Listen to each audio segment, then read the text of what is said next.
There is something about the night that makes believers of us all. In the darkness, when the edges of the world soften and the mind begins to loosen its grip on certainty, we become more willing to accept what we cannot fully explain. We follow the light without questioning its source. We trust the shape of things without demanding proof of their substance. Tonight, settle in and let the city outside grow quiet around you. Let your breathing slow and your thoughts drift like smoke through still air.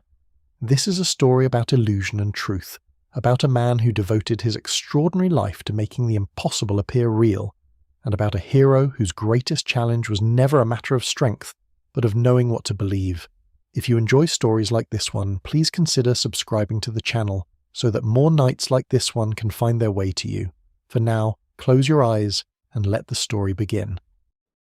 There has always been magic in the moment just before the curtain rises. It does not matter whether the curtain belongs to a grand theatre on Broadway or a dusty community hall on the edge of a small town, whether the audience is dressed in formal wear and clutching programs printed on heavy paper, or sitting on folding chairs with programs mimeographed that afternoon. The feeling is the same in every case, that particular held-breath suspension that comes in the second or two before the lights change and the performance begins, when anything is still possible, and the imagination is primed to receive whatever the evening chooses to offer. Human beings have always loved that feeling. They have sought it out across the full length of recorded history, have built temples and theatres and cinema halls in pursuit of it, have paid what little they could spare, and sometimes more than they could spare for the privilege of sitting in the dark and allowing themselves to be transported somewhere beyond the ordinary. This hunger for illusion is not a weakness.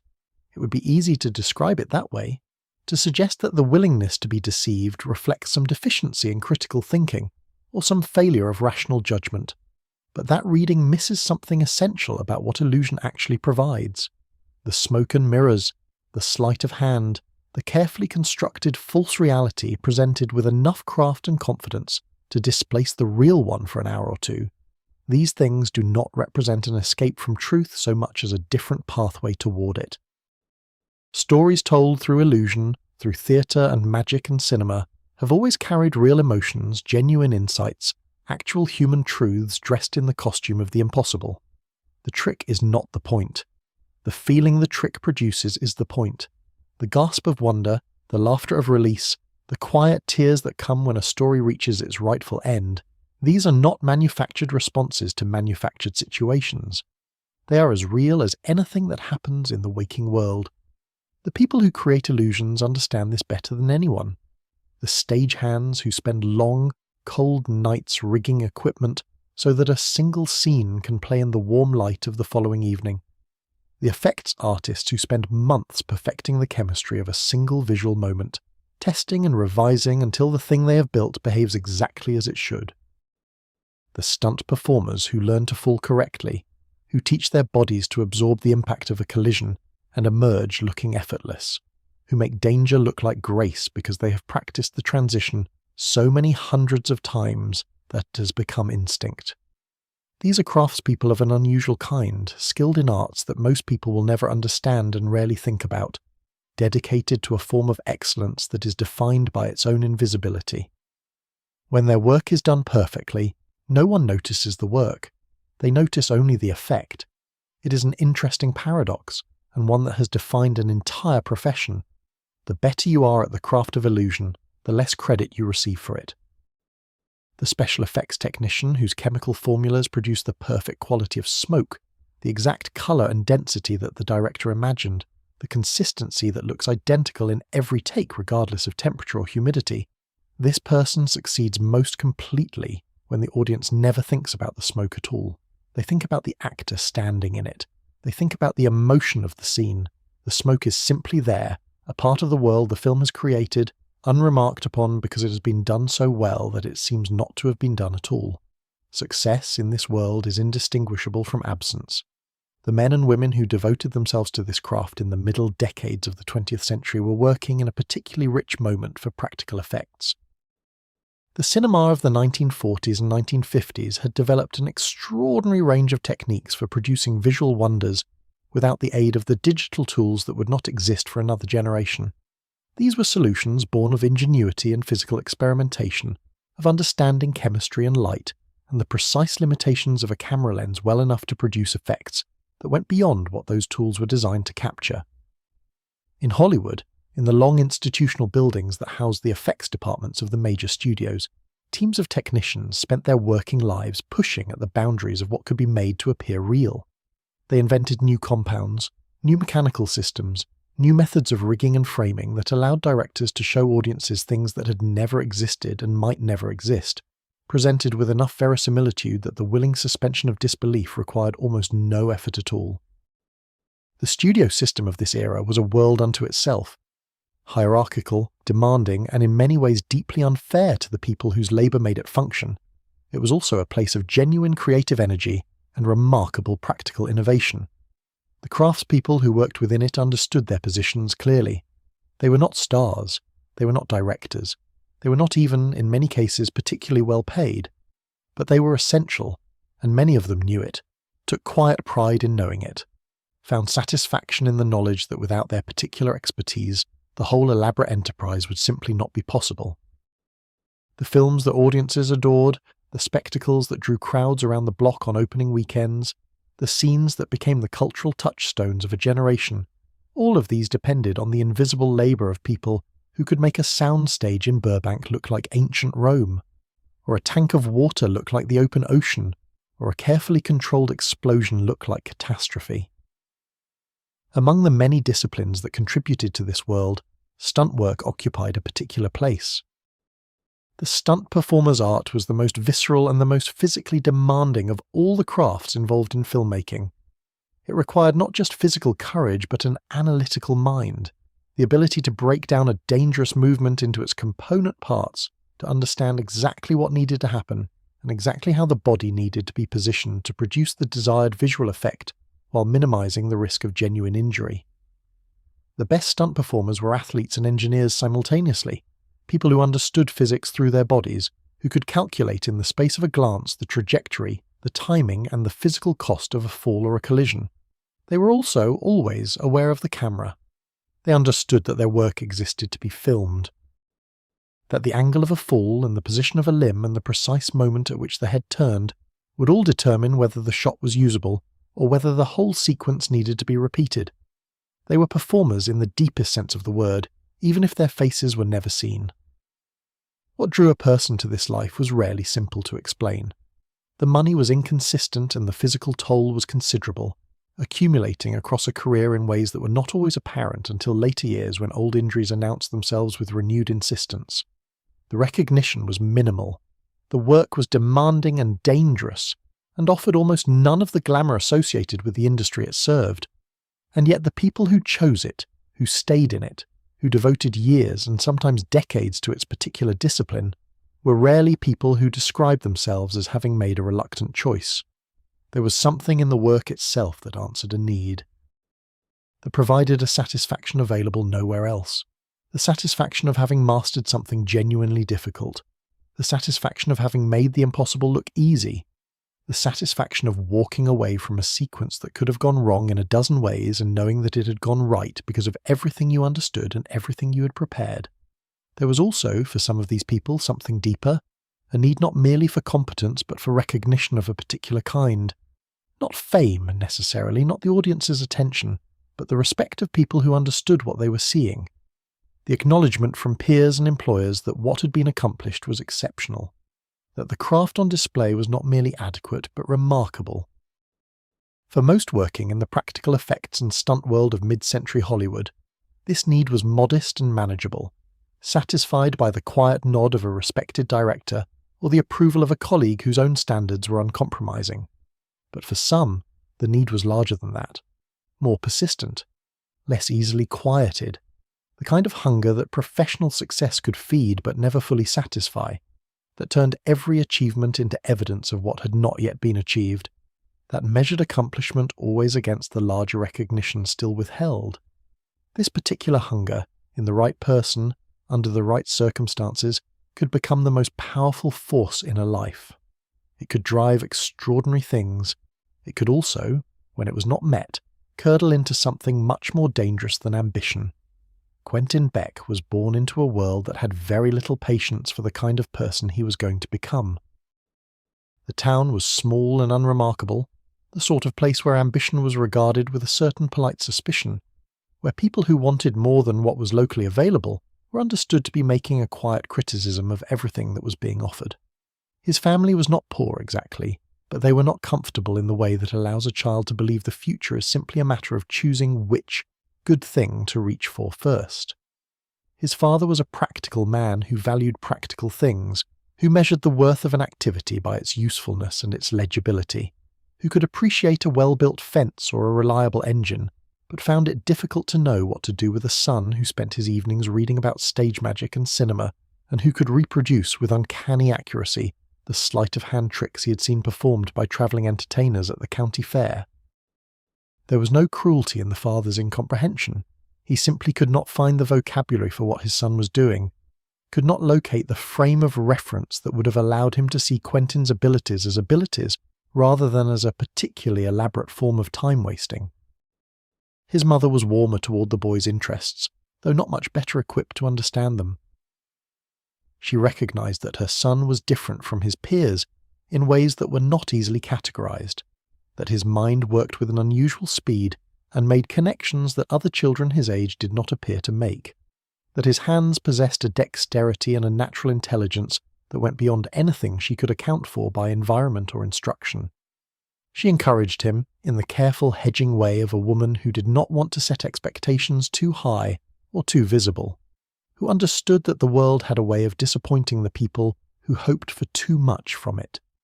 She bought him books when she could. She told him that he was clever. She was careful not to tell him how clever she believed he actually was, because she feared that knowing it might make the eventual collision with reality more damaging than it needed to be. What neither of his parents fully understood was that Quentin Beck had, from a very early age, a quality that would define his entire life. He did not just want to be good at things, he wanted to be seen being good at them. The distinction sounds small, but it was fundamental. Many talented people are content to develop their gifts in relative privacy, to find satisfaction in the work itself, in the private knowledge of what they can do and what they have built. Beck was not that kind of person. For him, the performance and the craft were inseparable. A trick executed perfectly in an empty room was a kind of tragedy. The same trick executed before an audience who gasped and leaned forward and could not explain what they had just witnessed was a different thing entirely. A thing worth living for. He understood his own gifts most clearly when he could see them reflected in the faces of people who did not yet understand how they had been achieved. He left his hometown at the age of 17, which was early but not, in the context of those years, unusually so. Young men with specific ambitions and limited local opportunities made for the cities with some regularity in that era, and Beck had the additional advantage of knowing exactly what he was going toward. He was not heading for New York or Chicago in search of a vague notion of success. He was heading for California, for the film industry, for the specific world of practical effects and stunt performance that he had been studying with increasing seriousness since he was 12 years old. By the time he arrived in Los Angeles in his late teens, he already possessed a working knowledge of chemical compounds used in pyrotechnic effects, an understanding of camera angles and focal lengths that most people working in the industry had taken years to acquire, and a set of physical skills refined through years of self-directed practice that made him immediately employable by studios willing to take a chance on someone young and unknown. His early years in the industry were, by any reasonable measure, a success. He found work without excessive difficulty, moving between productions as a stunt performer and general effects technician, the kind of versatile hire that studios valued because he could contribute to multiple departments. The directors and production managers who worked with him noticed his capabilities quickly.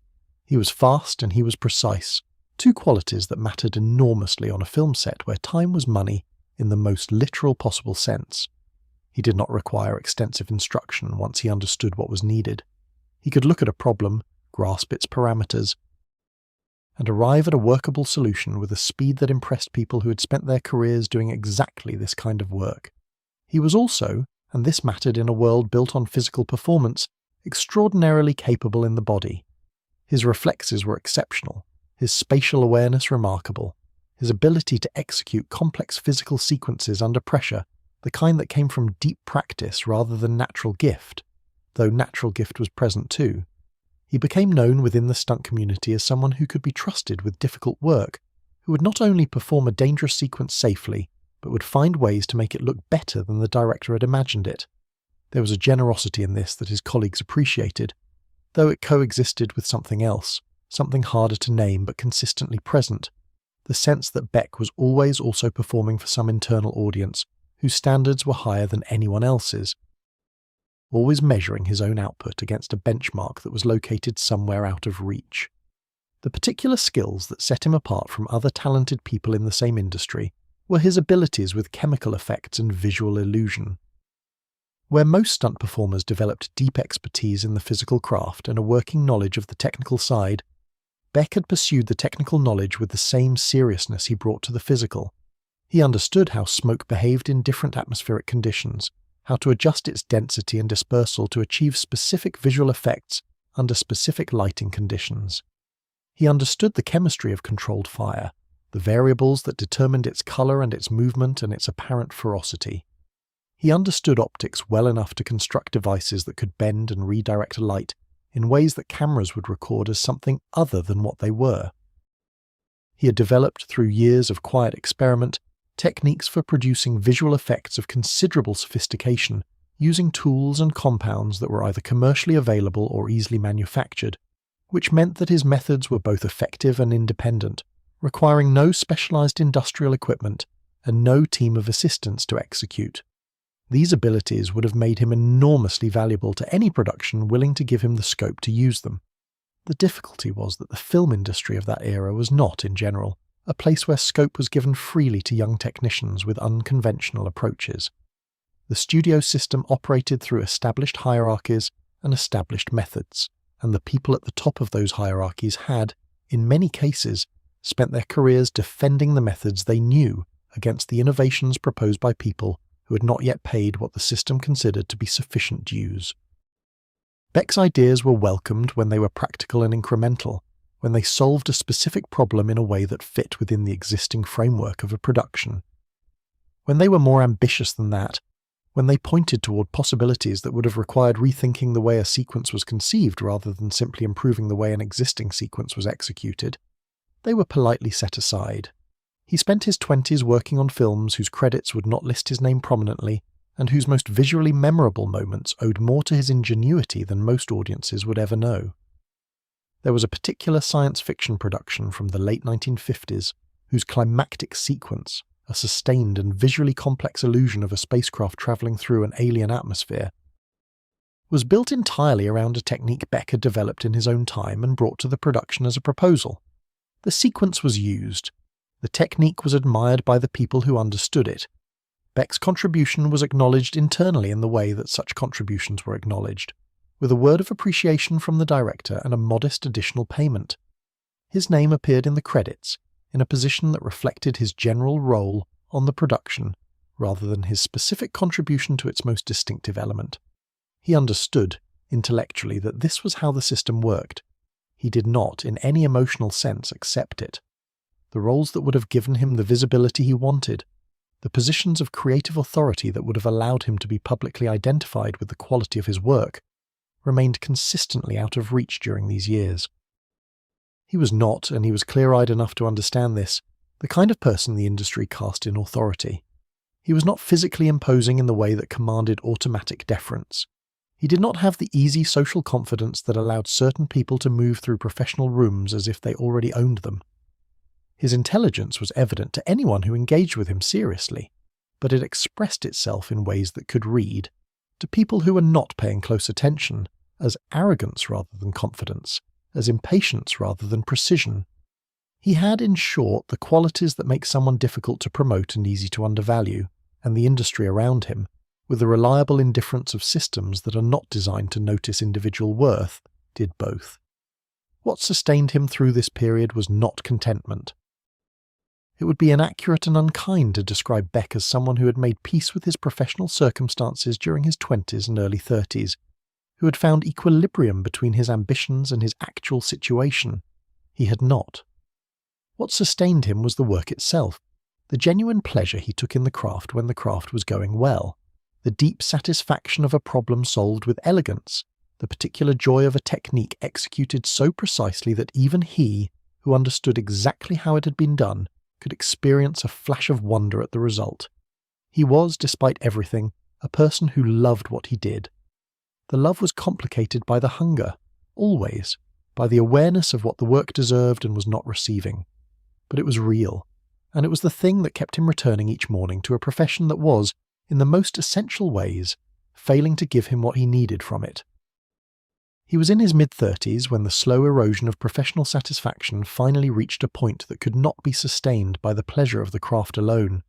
The film he was working on at the time was a large production by the standards of the era, the kind of picture that required an effects team of considerable size and whose scope offered genuine creative challenges. Beck had been hired in a senior technical role, the closest to genuine creative authority he had yet achieved, and he had brought to it everything he knew.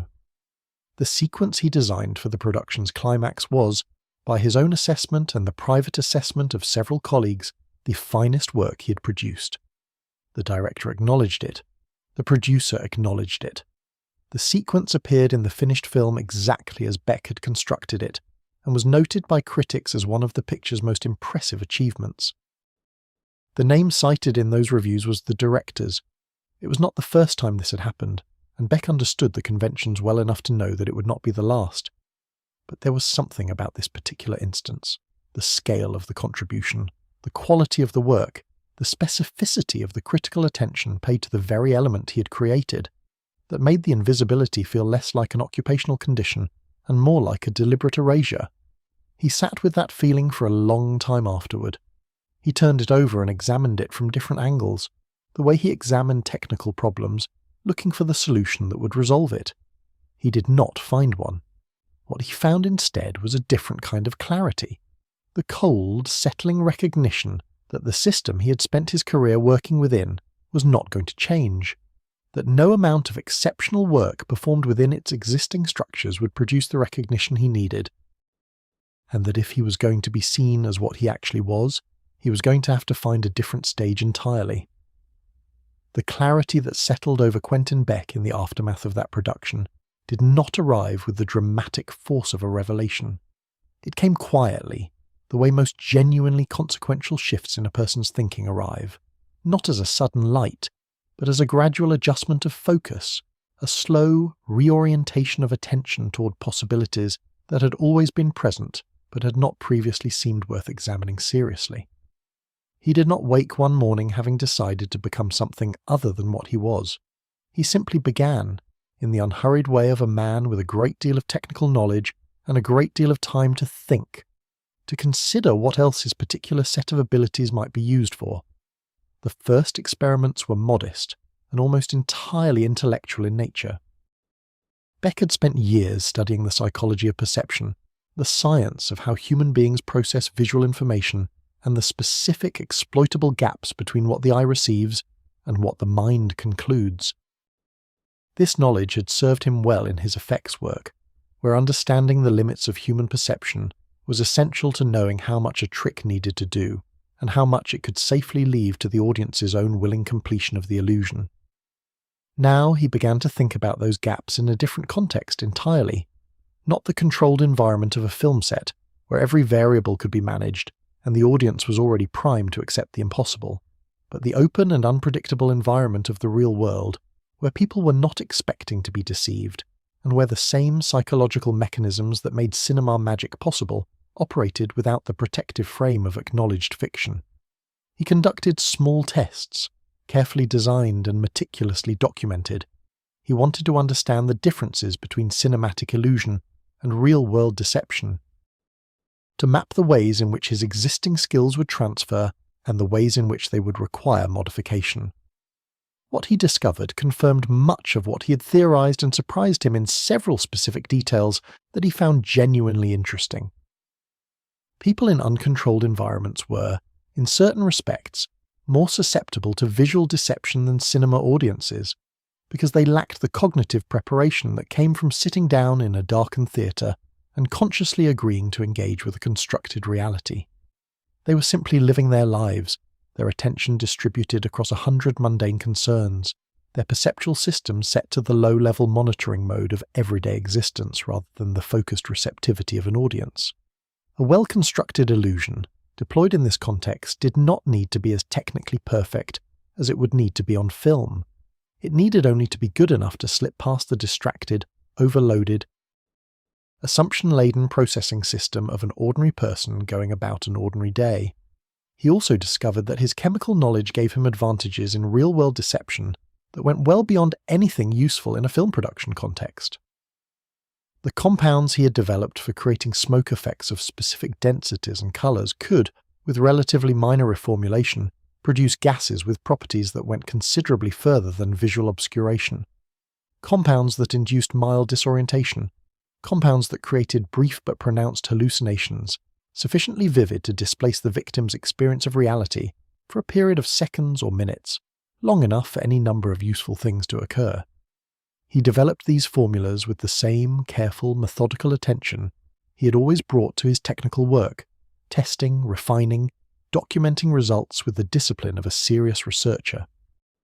He told himself during this period that he was engaged in a purely intellectual exercise, an exploration of possibility rather than a commitment to any particular course of action.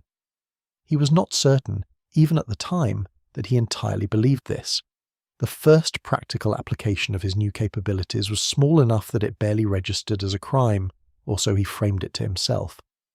A confident scheme of modest dimensions, directed at someone he had professional reasons to resent, conducted with enough care and technical elegance that it was never connected to him, and left no trace that could be investigated.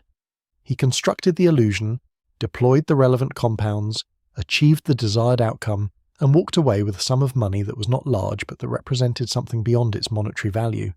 It represented proof.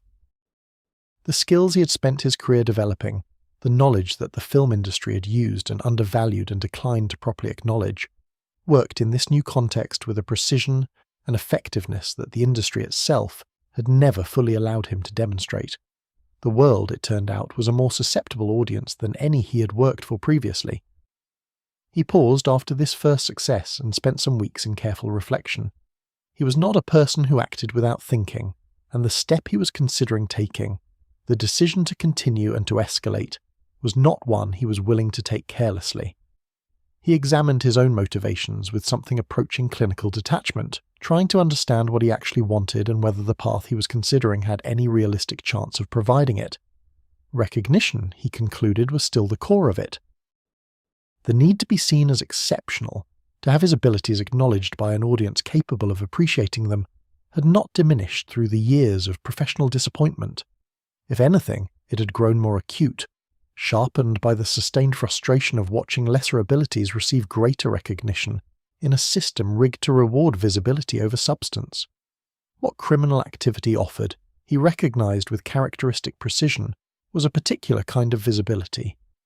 The criminal who operated with sufficient flair and technical sophistication became, in time, a figure of public attention, a subject of discussion and speculation.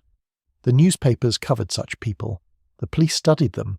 The public, which had never spared a moment to consider the contributions of an uncredited effects technician on a moderately successful science fiction picture, was fascinated by the audacious criminal who had constructed an elaborate scheme and nearly gotten away with it. There was something deeply, bitterly ironic in this, and Beck was too intelligent not to perceive the irony. The work he had done honestly and well had earned him nothing. The same work, applied to dishonest ends, might earn him everything he had wanted. He was also, during this period, becoming increasingly aware of Spiderman. The wall-crawling hero had been a fixture of New York City's newspapers and public conversation for some time by this point. A costumed figure whose remarkable abilities and theatrical public presence made him a natural subject of public fascination. Beck followed the coverage with the attention of a professional, reading the descriptions of Spider-Man's abilities and public actions with the analytical focus of someone assessing a technical challenge. The wall-crawling, the web-spinning, the agility and the apparent strength, all of these were documented in enough detail to allow someone with Beck's background to begin thinking about how they might be replicated through other means. Not because he had any particular animosity towards Spider-Man at this stage. He did not. His interest was closer to the response of a master craftsman encountering a problem of interesting complexity, the instinctive orientation of a certain kind of mind toward the question of how. The idea came to him fully formed one evening, with the sudden completeness that characterizes the arrival of a solution that has been assembling itself below the level of conscious thought for some time. If his abilities could replicate Spider-Man's appearance and movements convincingly enough to deceive witnesses at close range, he could commit crimes while appearing to be Spider-Man. The damage to the hero's reputation would be immediate and potentially irreversible. The public, which already had complicated feelings about the masked vigilante, would turn against him entirely. The police, who had their own ambivalence about a costumed figure who operated outside their authority, would pursue him with renewed determination, and Beck himself would have demonstrated to himself and to the world that his abilities were sufficient to deceive an entire city, that his technical mastery was of a caliber capable of defeating not just individual targets, but public perception itself. The preparation for this scheme occupied him for months. He approached it as he had always approached complex technical productions, breaking the challenge into its component parts, identifying the specific problems each component presented, and developing solutions with the careful patience of someone who understood that the quality of the preparation determined the quality of the result. The replication of Spider-Man's physical appearance required a costume of considerable technical sophistication capable of withstanding the kind of close scrutiny it would inevitably receive, and equipped with mechanical systems that could approximate, within the limits of what was visually important, the web-slinging and wall-crawling that defined the hero's public movements. The replication of his fighting style required research, careful observation of every documented Spider-Man encounter, and extensive physical practice. The chemical component of the plan required its own dedicated preparation. Beck had always understood that his greatest weapon was not visual illusion alone, but the combination of visual illusion with chemical interference in the perceptual systems of his audience. Witnesses who had been exposed to certain of his compounds would find their confidence in their own observations subtly undermined, their certainty about what they had seen softened at the edges in ways that made them less reliable as sources of contradicting testimony. Not dramatic enough to be noticed as a symptom of chemical exposure, just sufficient to introduce the doubt that would make his performance irrefutable to anyone who had not been close enough to examine it critically. He constructed the equipment, refined the compounds, practiced the movements, and reviewed the plan with the thoroughness of someone who had spent a career ensuring that performances went right on the first attempt, because there was rarely an opportunity for a second one. He thought about Spider-Man during this period not with hatred, which would come later, and from different causes, but with something closer to a craftsman's respect for a worthy technical challenge. The hero was quick, perceptive, and possessed of abilities that would make any direct confrontation dangerous. Beck had no interest in direct confrontation. Direct confrontation was for people who lacked sufficient imagination to win any other way. He was going to defeat Spider-Man the way he had always done his best work, through illusion, through the careful construction of a false reality so convincing that truth itself would become the less credible option. What he did not fully account for, in the comprehensive precision of his preparations, was the possibility that Spider-Man might be something more than the sum of his documented abilities. That behind the mask there might be a person whose particular combination of scientific training, moral stubbornness, and personal experience of deception gave him resources for seeing through illusions that Beck's assessment of human perceptual vulnerability had not factored in. He had studied Spider-Man as a phenomenon, as a set of observable behaviors and documented capabilities. He had not yet come to understand him as a person. That gap in his knowledge would prove, in time, to be the most consequential oversight of his entire career. But that reckoning was still ahead of him as he made his final preparations, as he laid out the pieces of the performance he was about to give, as he considered with quiet satisfaction the elegance of a plan that would, if it worked as intended, accomplish in a single stroke everything that 20 years of honest work had failed to achieve: recognition, attention, the acknowledgement of a watching world that the abilities he possessed were exceptional. He had chosen his stage, he had prepared his effects. The curtain, after all these years, was finally about to rise. While Quentin Beck was conducting his quiet experiments and assembling the pieces of his elaborate scheme in the measured privacy of his workshop, The city he had chosen as his stage was already home to a hero whose story had been unfolding with its own complicated momentum for several years. Peter Parker was 15 years old when the radioactive spider changed everything, and the young man who had emerged from that transformation and from the devastating education of Uncle Ben's death was, by the time Beck's preparations were nearing completion, somewhere in the middle of what might generously be described as an ongoing negotiation with the life he'd been given. He was not quite a child anymore, and not yet fully comfortable with whatever adulthood was asking him to become. He lived in the space between those two conditions with a particular combination of earnestness and exhaustion that characterized almost everything about him, doing his best each day with the resources available to him, which were considerable in some respects and painfully limited in others. The house on Ingram Street in Queens remained the fixed point around which his daily life organized itself. Aunt May's presence in it, her routines and her worries and her carefully maintained optimism about a world that had given her genuine reasons for pessimism, provided Peter with the kind of grounding that he could not have named as essential, but would have felt immediately and profoundly in its absence. She made breakfast in the mornings with the attentive dedication of someone who understood that a good meal at the start of the day was one of the small, real ways a person could demonstrate love for someone they were worried about. She asked questions about school and about his friends and about his general well-being with a persistence that was occasionally frustrating and consistently comforting. She noticed when he seemed tired or distracted or quietly unhappy, and she responded to these observations not by demanding explanations he could not give, but by increasing the ambient warmth of the household in ways so subtle and so well judged that Peter sometimes felt the effect before he consciously registered its source. His life at Midtown High during this period occupied the peculiar middle ground of someone who was academically extraordinary and socially unremarkable. His teachers valued him without always knowing quite what to do with him, recognizing the quality of his mind while sometimes finding his tendency to pursue questions further than the curriculum required more disruptive than enriching.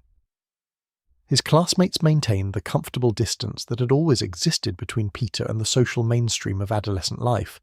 Not hostile exactly, not deliberately excluding, but not including either, moving around him in the hallways and the cafeteria with the automatic ease of people who have long since stopped actively noticing someone who is consistently present but never quite central.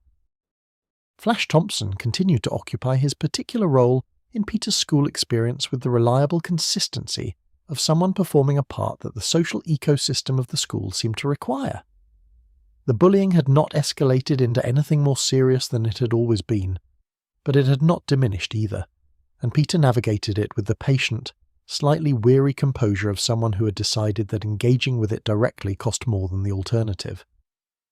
What made this dynamic quietly remarkable, in ways that Peter appreciated with a private irony he could share with no one, was Flash's vociferous and completely sincere admiration for Spider-Man. Flash had appointed himself something of an unofficial advocate for the wall-crawler in school corridors and cafeteria arguments, defending the hero against critics with a passion that he never brought to any academic subject, and with a loyalty that Peter found simultaneously touching and absurd. The boy who made Peter Parker's school days more difficult than they needed to be was also the boy who would argue with genuine heat on behalf of the hero Peter became each night. The universe, Peter had concluded, had a particular sense of humour. The financial circumstances of the Parker household remained a source of continuous low-level anxiety that coloured everything else in Peter's daily experience. Aunt May managed their limited resources with impressive efficiency and without complaint, but the efficiency had limits, and the resources were genuinely slim. Peter's contributions from selling photographs to the Daily Bugle were irregular, and dependent on his ability to produce images of Spider-Man in action, which meant they were dependent on his ability to be in two places at once, and to rig camera equipment in advance of confrontations whose timing and location he could not always predict with precision. Some weeks the money was adequate, other weeks it was not. The gap between adequate and not was never catastrophically wide, but it was always present, always quietly insistent, always one unexpected expense away from becoming a genuine crisis.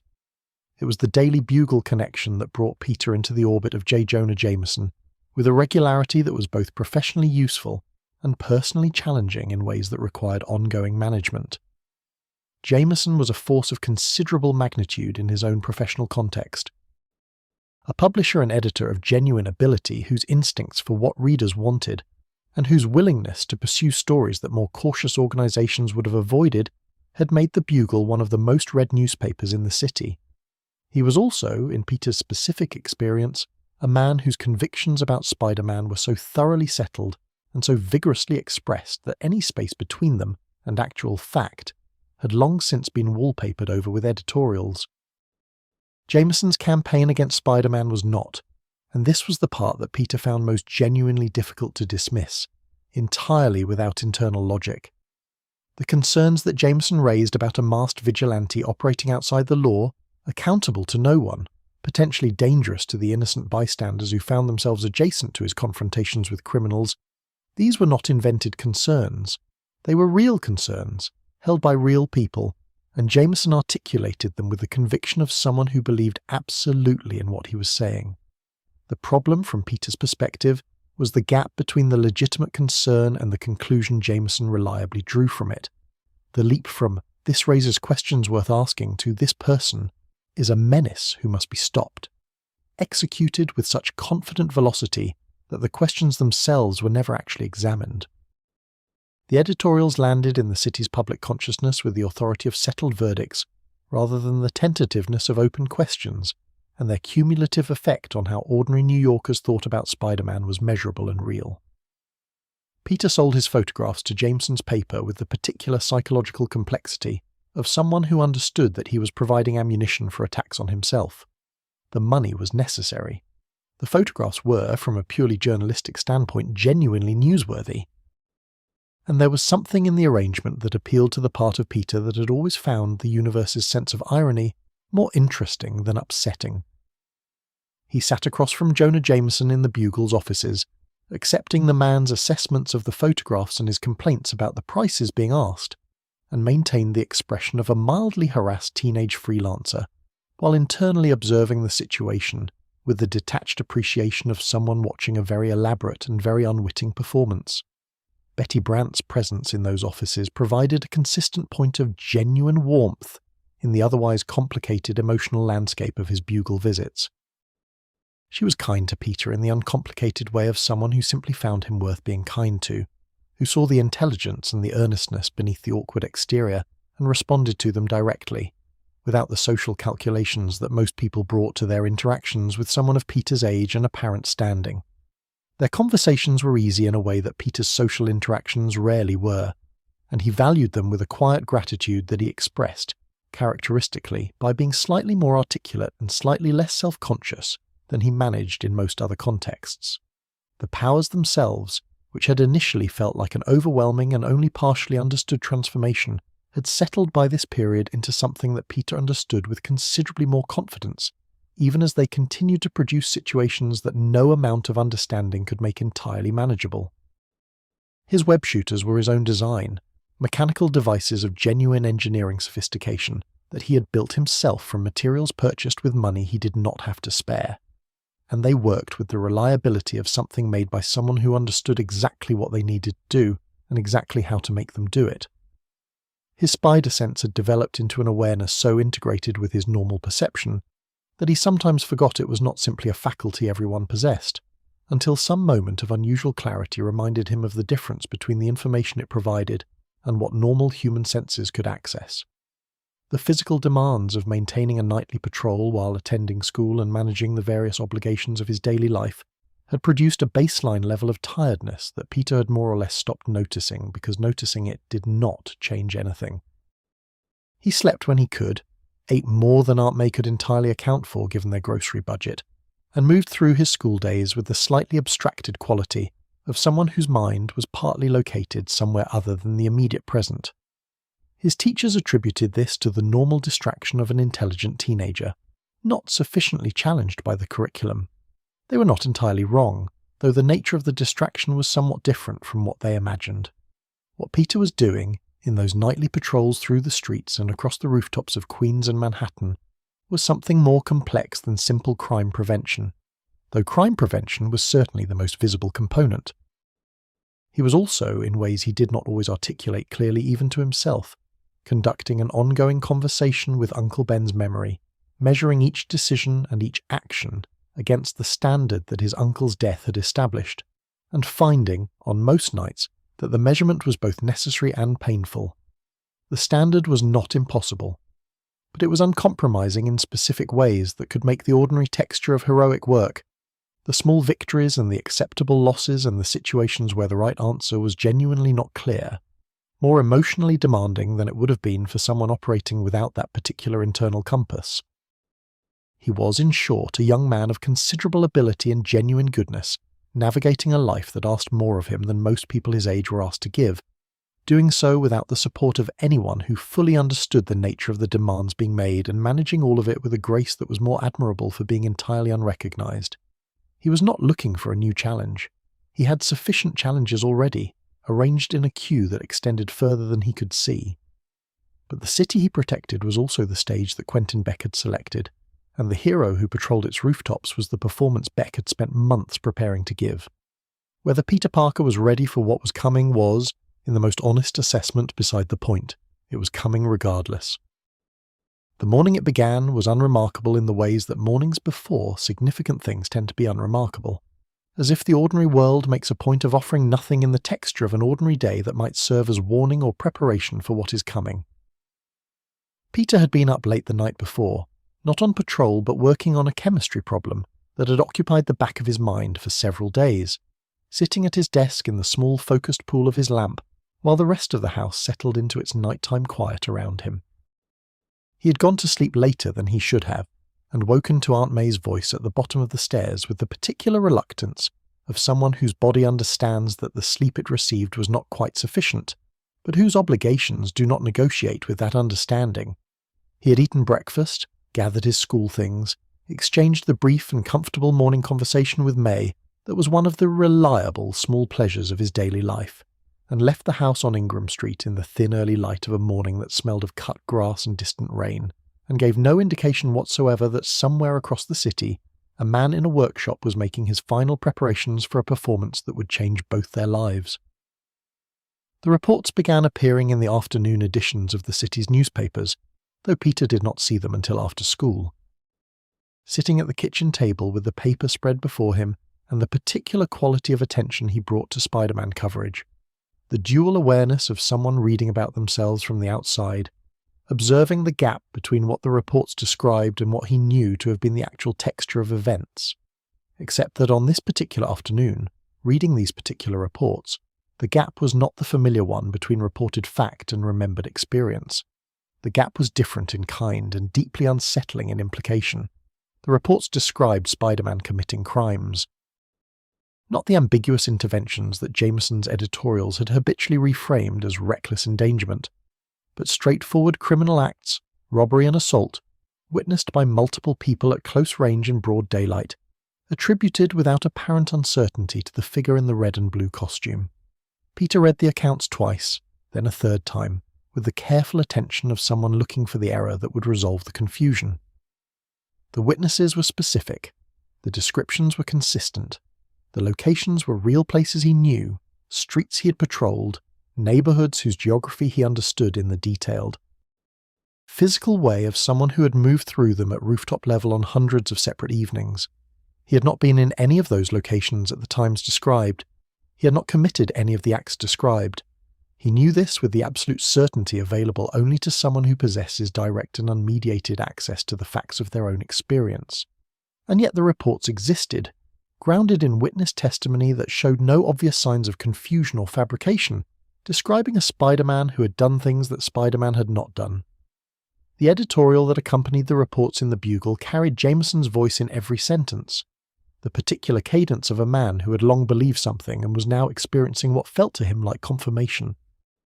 It was measured by Jameson's standards, which meant that its accusations were expressed as logical conclusions from presented evidence, rather than as the pure prosecutorial passion he sometimes brought to the subject. This restraint, paradoxically, made it more damaging than the more emotional pieces. Emotional pieces could be dismissed as the expression of a prior conviction in search of supporting facts. This one had the structure of an argument, and the argument rested on witness testimony that Peter could not, from his current position, explain or contradict. He sat with this for a long time after finishing the paper. The chemistry problem that had occupied him the previous night lost whatever purchase it had maintained on his attention. He thought about who might be doing this, and how, and why, approaching the question with the same systematic analytical process he brought to scientific problems. Working from what was known toward what could be reasonably inferred, the physical replication of his appearance required a costume of considerable accuracy, which narrowed the field of possible perpetrators to people with access to good intelligence about what his costume actually looked like and the technical capability to reproduce it. The replication of his movements, described in enough detail in the witness accounts to suggest something more than a person in a costume walking around, required either genuine powers similar to his own, or some form of mechanical simulation sophisticated enough to pass casual observation at street level. Neither possibility was comfortable. What Peter could not yet know, sitting at the kitchen table in Queens with the newspaper spread before him, was that the person responsible for what he was reading had spent more careful preparation on this single performance than most film productions devoted to their entire shooting schedules. Quentin Beck had tested every element of his Spider-Man simulation under controlled conditions before deploying it in public. The costume was accurate in every visible detail, supplemented by mechanical systems that allowed Beck to approximate the wall crawling and web swinging through a combination of adhesive compounds applied to his gloves and boots, and a sophisticated rig of cables and gas-propelled projectiles that, from the distance at which street-level witnesses would observe them, produced an entirely convincing impression of the real thing. The chemical compounds dispersed at each location ensured that witnesses came away from their encounters with a confident but subtly imprecise certainty about what they had seen. The specific quality of recollection that serves perfectly well as testimony, but resists the kind of detailed scrutiny that might expose its gaps. The crimes themselves had been selected with care, not random acts of opportunistic violence, which would have produced witnesses whose emotional state might have made their accounts harder to manage, but specific, visible, clearly criminal acts performed in locations where the witness pool could be anticipated and its characteristics understood. Beck had chosen his scenes the way a director chooses locations, for their visual properties and for the quality of the audience they would naturally provide. He had performed each one with the professional commitment of someone for whom the difference between adequate and exceptional was never a matter of indifference, because he had spent his entire career in the service of exceptional and could not, even now, bring himself to settle for less. The fishbowl helmet made its first public appearance not during these initial crimes, but in the days that followed, when Beck made his formal introduction to the city as Mysterio, a figure who presented himself as a hero of superior capability, who had come forward specifically to deal with the threat posed by the criminal Spider-Man. The visual presentation was extraordinary in its confident theatricality. The large spherical helmet made from a compound that was both optically clear and chemically treated to prevent fogging, while also incorporating projection elements that could create specific visual effects within the dome itself. The green and purple costume beneath it, designed with the attention to silhouette and visual impact of someone who understood how figures read at distance and in motion. The smoke that accompanied his appearances, released from concealed dispensers built into the costume and calculated to produce exactly the quality of dramatic, atmospheric effect that Beck had spent years perfecting for cinema, serving here not as background atmosphere but as active environmental manipulation, filling the space of each appearance with a visual complexity that drew the eye and occupied the attention in ways that made careful observation of any specific detail more difficult. He announced himself to the press with a statement of theatrical precision, offering to bring Spider-Man to justice and framing his own presence as the responsible, accountable alternative to the masked vigilante's dangerous autonomy. Jameson's coverage of Mysterio's emergence was everything Beck could have anticipated, and perhaps slightly more than he had hoped for. The Bugle ran the story with the enthusiasm of a publication whose editorial position had just received unexpected external validation, presenting Mysterio as a figure worthy of public trust, and Spider-Man as a confirmed criminal now facing appropriate consequence. The editorial tone was triumphal in the specific way of someone who's been saying something for a long time and has finally been proved right. Peter's first direct encounter with Mysterio occurred at night, on a rooftop in Lower Manhattan, and the experience of it was unlike anything in his prior history as Spider-Man. He had fought strong enemies and fast enemies, and enemies with exotic abilities. He had fought people who were genuinely dangerous and people who were merely dangerous in the way that an unpredictable and desperate person is dangerous, through the unreliability of their choices rather than the magnitude of their capabilities. He had not, before this night, fought someone whose primary weapon was his ability to make Peter doubt the reliability of his own perceptions. The smoke arrived before Mysterio did, rolling across the rooftop with a deliberateness that Peter's spider sense registered as threat, without being able to specify its precise nature or origin. He moved through it carefully, his enhanced senses working to locate and identify what the smoke was obscuring, and found that the smoke itself was doing something beyond simple visual interference. There was something in it, some chemical component that pressed gently but persistently at the edges of his perceptual clarity, not inducing hallucination exactly, but introducing a quality of mild uncertainty into everything his senses reported, a slight softening of the confident precision that his spider sense normally provided, enough to make him fractionally less certain about where threats were coming from and what exactly they consisted of. Mysterio appeared out of the smoke with the timing of someone who had rehearsed the entrance, the fishbowl helmet catching the ambient light of the city, and doing something interesting with it, the costume presenting a silhouette that was simultaneously impressive and slightly wrong, in ways that Peter's eye registered without his conscious mind being immediately able to identify the specific source of the wrongness. The voice that emerged from the helmet was amplified and modulated, projecting with a theatrical clarity that suggested both technical sophistication and genuine performance training. The combat that followed was not, in any conventional sense, a fight. It was an experience of sustained disorientation in which Peter found himself consistently engaging with things that were not quite where they appeared to be, striking at positions where Mysterio had been a fraction of a second earlier, navigating a perceptual environment that was being continuously and expertly manipulated by someone who understood its mechanics far better than Peter did. The projections built into the costume and into concealed emitters, distributed around the rooftop, created visual duplicates and displacement effects that forced Peter to rely on his spider sense rather than his eyes, and the chemical component in the smoke reduced his spider sense to a less precise instrument than it normally was, creating a combination of conditions that Beck had specifically engineered for exactly this purpose. Not to defeat Spider-Man physically, but to make him feel, in the most fundamental perceptual sense, lost. Peter disengaged from the encounter with the particular feeling of someone who has been comprehensively outmaneuvered in a domain he had not previously understood was a domain. He was not physically injured to any significant degree, but he was shaken in a way that physical injury rarely produced. Shaken in the specific register of someone who has discovered that the sensory and cognitive tools they rely on can be interfered with from outside by someone with sufficient knowledge of how they work. He swung home through the night air of the city, thinking about what had just happened with the focused analytical attention of someone who understands that the problem in front of them is real and will not resolve itself, and that understanding it completely is the only viable path towards solving it. Below him, the city continued its nighttime life, indifferent to what had just transpired on one of its rooftops.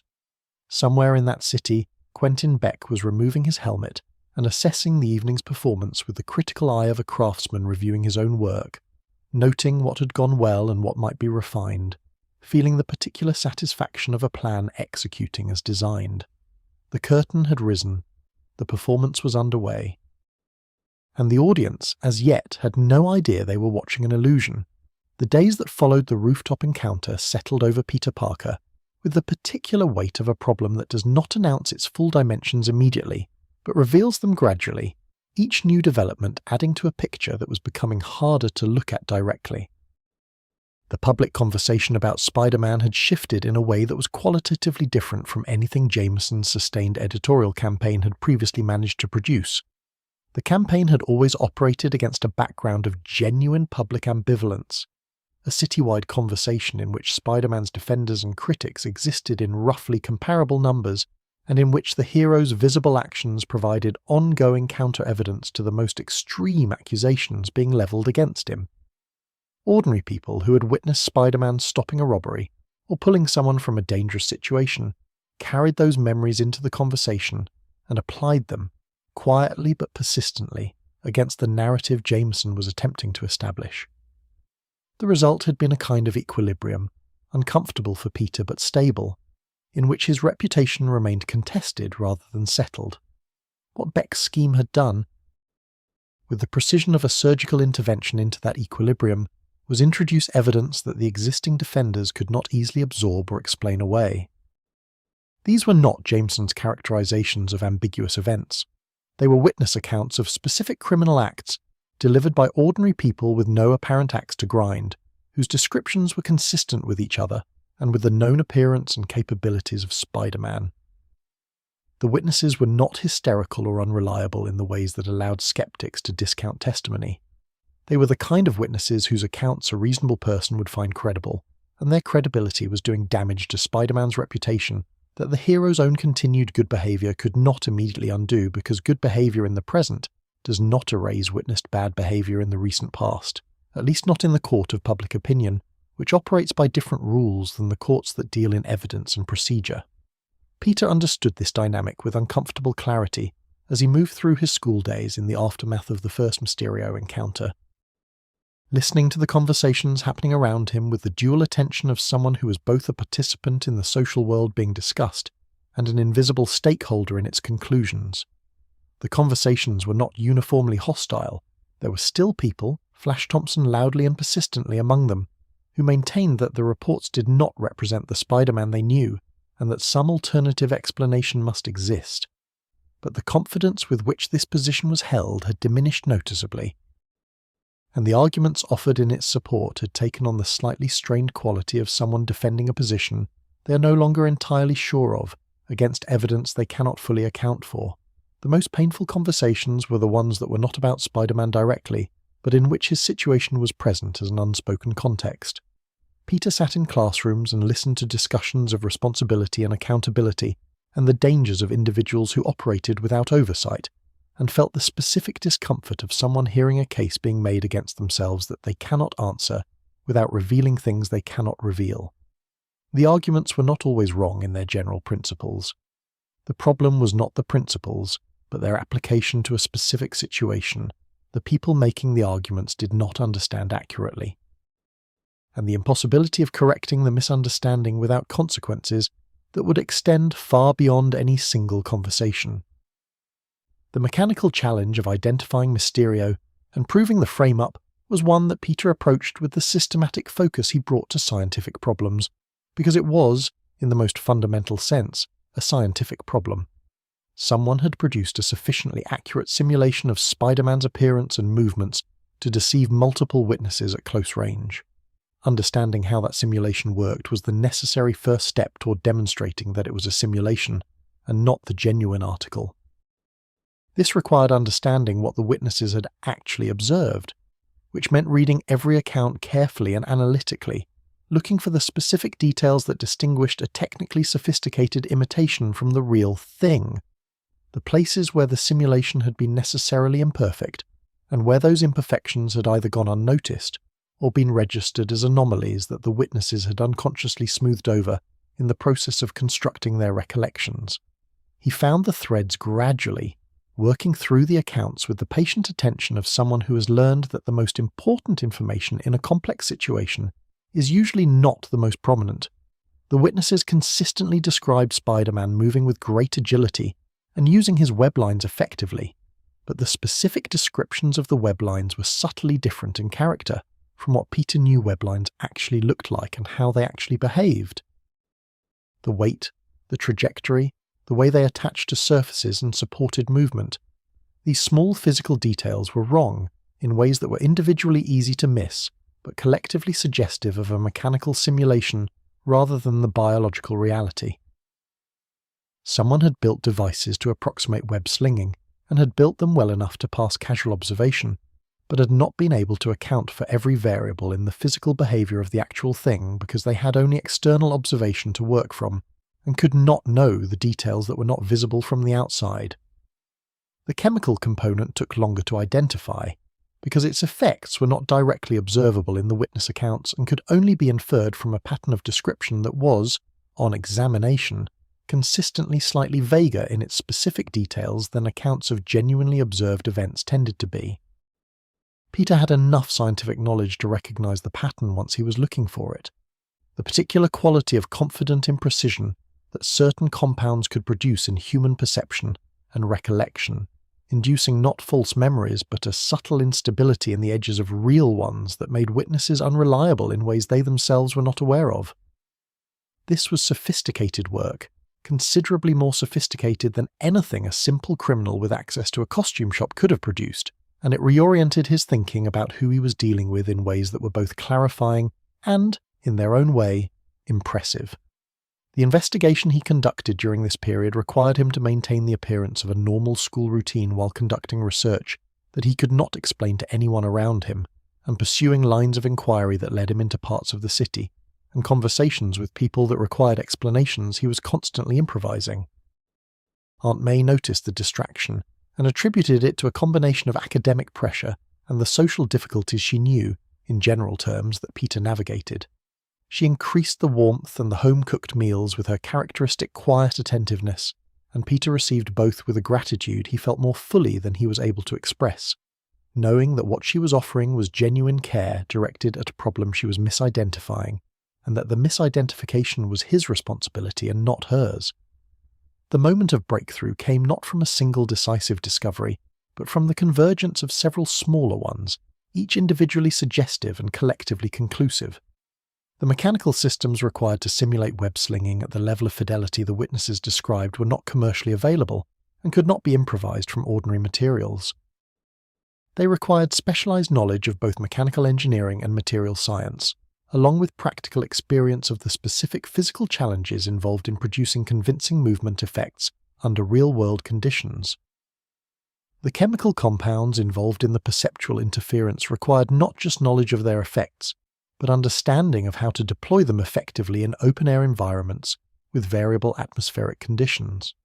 This combination of capabilities pointed towards someone with a background in practical effects work, film, or theatre, or related industries, where exactly this combination of mechanical and chemical expertise was not common, but not unprecedented either. Peter began looking for Mysterio rather than waiting for Mysterio to find him, which required thinking about the situation from Beck's perspective, understanding what the performance he had constructed was designed to achieve and what its next logical development would be. A frame-up scheme of this sophistication was not an end in itself. It was preparation for something, a degradation of Spiderman's public standing designed to make some subsequent action easier or more effective. Beck would want to confront Spiderman publicly, in circumstances where the outcome could be witnessed, and where his superiority could be demonstrated in terms the watching audience would find unambiguous. He would want a stage and he would want an audience, and he would choose both with the care of someone for whom these selections were professional decisions rather than incidental details. The confrontation that Peter engineered, after several days of careful preparation and deliberate maneuvering, took place in circumstances that were superficially on Mysterio's terms, but were, in the details that mattered, considerably more favourable to Peter than they appeared. He had spent the intervening time developing countermeasures for the specific techniques Beck had used in their first encounter, working from his analysis of the chemical components to identify compounds that would neutralise their perceptual effects when incorporated into a filter worn beneath his mask, and working from his analysis of the projection and displacement technology to develop an approach to combat that relied less on direct visual tracking and more on the information provided by his spider sense, stripped of the chemical interference that had compromised it in their first meeting. When Mysterio arrived, accompanied by his customary atmospheric theatre, his smoke and his projections and his amplified theatrical voice, he found Spider-Man behaving differently from the disoriented, reactive opponent he had encountered previously. Peter moved through the compromised visual environment with a confidence that the smoke and projections could no longer fully undermine, tracking Mysterio's actual position rather than his projected one, engaging with the real rather than the simulated, stripping the performance down to the performer with the methodical patience of someone who has understood the trick and is simply waiting for the right moment to demonstrate that understanding. The unmasking of the deception was not a single dramatic moment, but a sustained demonstration, each exchange reducing the gap between Mysterio's projected reality and the actual one, making visible to anyone watching the specific ways in which the performance had been constructed and the specific points at which its construction showed.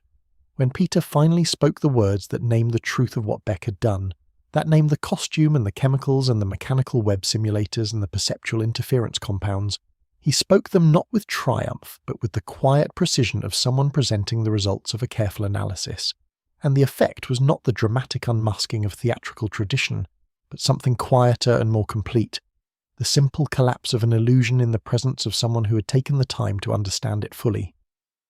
Beck's rage in the aftermath of this collapse was real and unperformed, the first genuinely unmediated emotion Peter had encountered from him, and it was instructive in what it revealed about the man beneath the performance. The fury was not simply the anger of someone whose plan had failed. It was the specific, searingly personal outrage of someone whose life's work had been assessed, understood, and found insufficient by someone he had not believed capable of that assessment. It was the rage of the invisible craftsman, made visible at last, and finding that visibility in defeat rather than in triumph. Peter understood something in that rage that he filed away carefully, because understanding an enemy's deepest motivation was always more valuable than understanding their immediate intentions, and what he understood about Quentin Beck in that moment would inform every encounter that followed across the long years ahead. There is a particular kind of knowledge that comes only from having been deceived well. Not the crude deception of an obvious lie or a transparent misdirection, but the sophisticated kind, the sort that holds together under examination for long enough that the person being deceived has time to build assumptions on top of it, to act on those assumptions, to arrange their understanding of events around a false center that feels, for the duration of the illusion, entirely real. When that kind of deception is eventually understood and dismantled, it leaves behind not just the correction of a specific false belief, but a new and more complex relationship with the question of how knowledge is built and what it actually rests on. Peter Parker emerged from his first encounter with Mysterio, carrying exactly this kind of knowledge, and it changed the quality of his attention in ways that would serve him across many subsequent years, and many subsequent encounters. But the full dimensions of what Beck had built, the actual scope and sophistication of the technical apparatus that underpinned the Mysterio identity, were not something Peter understood completely from a single encounter, however analytically he had approached it. Understanding came in layers, across multiple confrontations and through the gradual accumulation of evidence and inference that the study of a complex subject always requires. What emerged from that accumulated understanding was a picture of technical achievement that was, considered on its own terms and stripped of the criminal purposes to which it had been applied, genuinely remarkable. The fishbowl helmet was the element that most people noticed first, because it was the element most visible and most visually distinctive, the thing that made Mysterio's silhouette immediately recognizable from a distance and immediately strange up close. It was easy, seeing it for the first time, to register it as an eccentric design choice, the kind of theatrical flourish that a certain type of performer adopts for impact rather than function. This reading was understandable and also substantially wrong. The helmet was a piece of engineering of considerable sophistication, designed to serve multiple purposes simultaneously, and succeeding at each of them with the kind of seamless integration that distinguishes genuinely excellent technical work from the merely competent. The outer shell was constructed from a compound that Beck had developed himself, building on his knowledge of the optical materials used in specialized film and photography equipment. It was clear in the way that good optical glass is clear, without the slight distortion or color shift that affected most commercially available transparent materials of the era, which meant that it did not interfere with Beck's own vision in the way that a helmet of similar size made from inferior materials would have done. It was also treated with compounds that prevented fogging under the range of atmospheric conditions Beck anticipated encountering, which was a practical consideration of some importance given the smoke-heavy environments his performances typically created. The shell was resistant to impacts that would shatter or crack most comparable materials, not invulnerable, but durable enough to withstand the physical stresses of combat at the level Beck expected to engage in. Inside the helmet, incorporated into its structure in ways that were not visible from the outside, were projection elements of Beck's own design. These were miniaturized versions of the projection technology he had developed for film work, adapted for a wearable context and powered by compact energy sources built into the costume supporting framework. They could produce visual effects within and immediately around the helmet itself, creating the impression of atmospheric disturbance or inner illumination that gave Mysterio's appearance its quality of contained strangeness, the sense that the space inside the fishbowl was operating by slightly different rules than the space outside it. They could also project elements outward, contributing to the broader environmental illusions that Beck deployed during his appearances and confrontations, working in concert with the external emitters distributed around his operating areas to create a unified field of visual manipulation. The smoke was perhaps the element of Beck's toolkit that received the least analytical attention from outside observers and deserved the most. It was easy to think of it as atmosphere, as theatrical background, as the villain's equivalent of a dramatic entrance flourish, present for effect and without substantial function beyond the creation of visual drama. This was exactly the misunderstanding Beck intended it to produce. The smoke was, in reality, the most technically sophisticated and most functionally important element of his entire approach, and the gap between what it appeared to be and what it actually was constituted a kind of meta-illusion, a deception about the nature of the deception that Beck found particularly satisfying.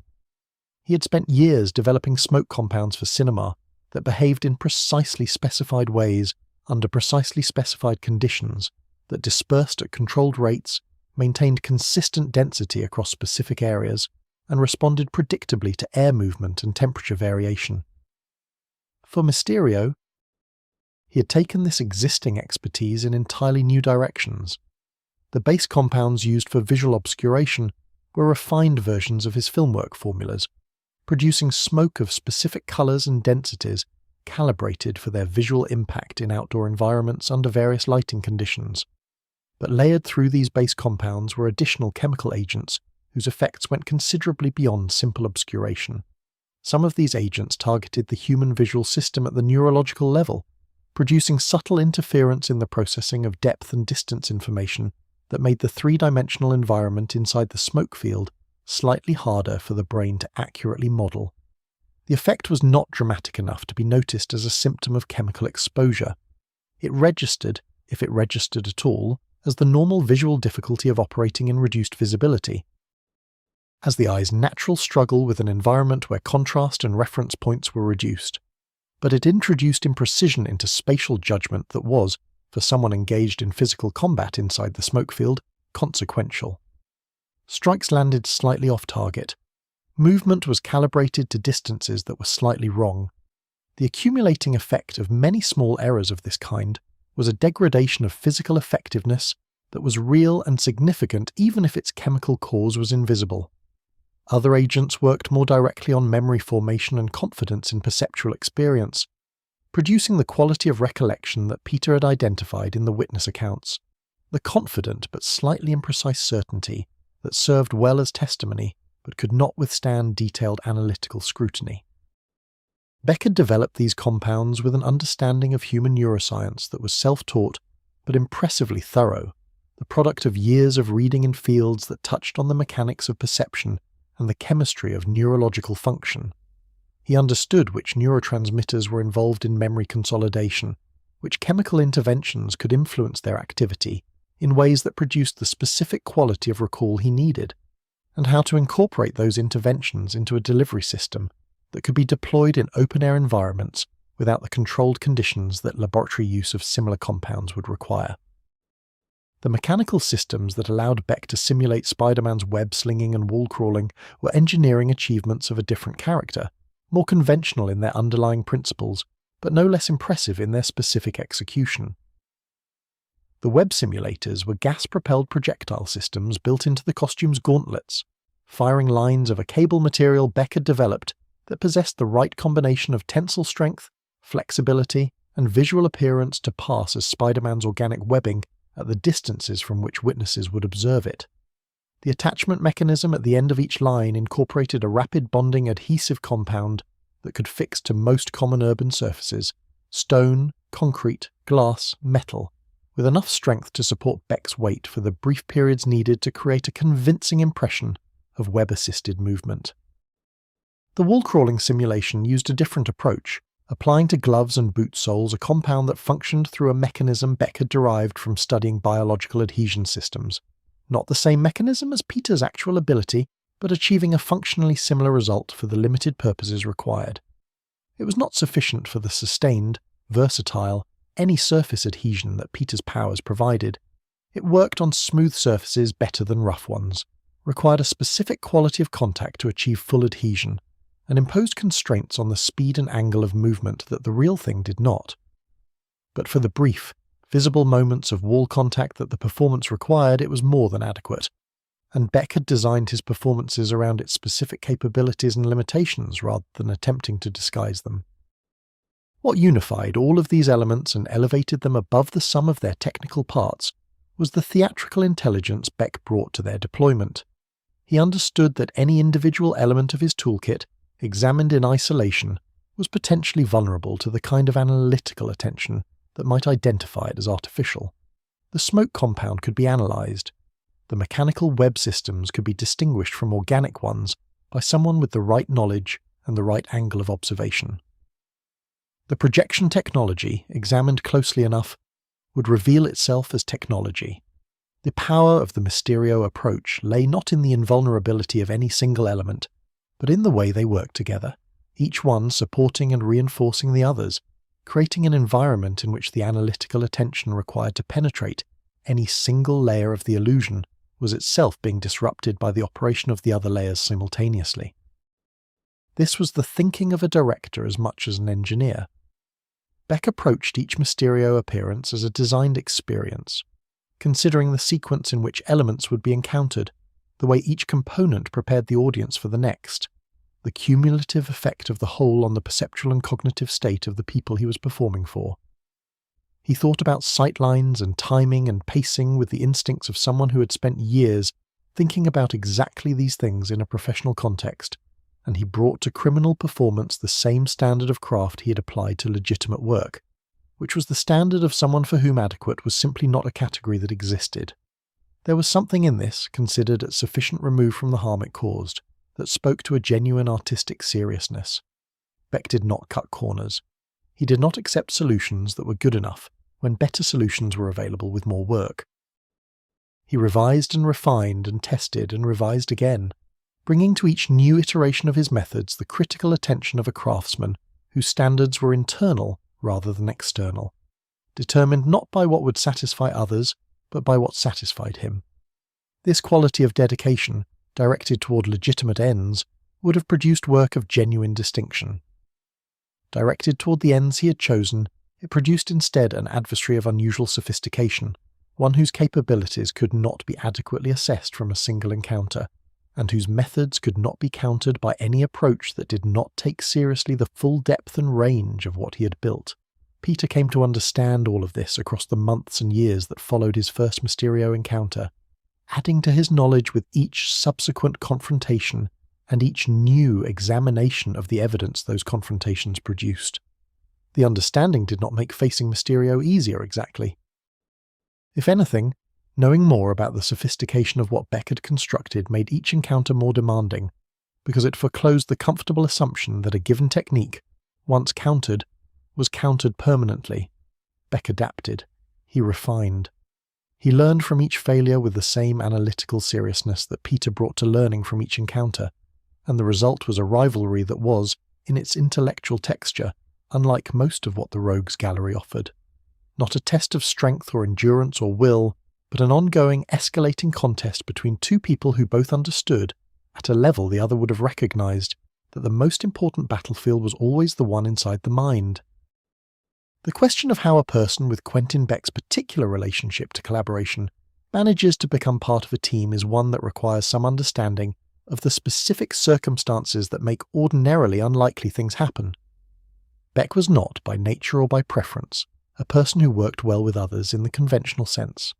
His career in the film industry had been defined by a kind of brilliant autonomy, a tendency to develop his methods privately and deploy them with the confidence of someone who had already resolved internally every question that a collaborator might have raised externally. He did not distrust other people's intelligence exactly, but he did distrust their standards, their willingness to settle for solutions that were adequate when better ones existed, their tendency to make decisions based on considerations of time and cost and social friction rather than on the pure question of what would produce the best result. These tendencies, which he observed with consistent frustration in legitimate professional contexts, did not disappear simply because the context had changed to criminal activity. If anything, they were more pronounced, because the stakes of imprecision in criminal work were higher than the stakes of imprecision on a film set, and Beck's tolerance for imprecision had never been high to begin with. And yet, the Sinister Six came into being in 1964, assembled by Otto Octavius with the specific purpose of destroying Spider-Man, and Quentin Beck was among the 6 men who said yes to the proposition. Understanding why requires understanding something about the state of each of those men at the moment the offer was made, and something about the particular persuasiveness of Otto Octavius when he wanted something and had thought carefully about how to obtain it. Octavius had his own complicated relationship with the question of superiority. The mechanical arms that had become fused to his body following his laboratory accident were extraordinary instruments. Capable of independent action, and possessed of a strength and reach that went far beyond anything available to ordinary human anatomy. They had also, in the years since the accident, become the primary vehicle through which Otto expressed what had always been his central preoccupation, the demonstration that his intelligence and capabilities placed him in a category above other people, that the world's failure to recognize this was the world's error rather than his own. His repeated defeats at Spider-Man's hands had accumulated into something that was, for a man of Octavius's pride, intolerable, and the assembly of the Sinister Six was his response to intolerability, a systematic approach to a problem that individual effort had failed to solve. He went to each of the 5 men he recruited with a version of the proposition calibrated to what he understood about that man's specific psychology and specific grievances. Beck's version of the conversation, as best as it can be reconstructed from what followed, was likely framed around the concept of collective expertise. Octavius was too intelligent to appeal to Beck's vanity directly, too aware that a man of Beck's self-conception would resist any framing that positioned him as someone who needed help. The appeal was more subtle than that, more respectful of Beck's autonomy, suggesting not that Beck required the others, but that the collective represented a canvas large enough for each member's abilities to be properly displayed, that individual encounters with Spider-Man had been, in a sense, too small for what each of them was actually capable of, and that a coordinated effort offered the opportunity for a more complete and more visible demonstration. Beck found this argument more compelling than he would have found a simpler appeal to shared interest or mutual support. The idea that his previous encounters with Spider-Man had not represented the full scope of what he could do was one he was already inclined toward, having spent the period following each defeat in careful analytical review of what had gone wrong and what had been, as he saw it, unfairly constrained by the limitations of a single adversary context.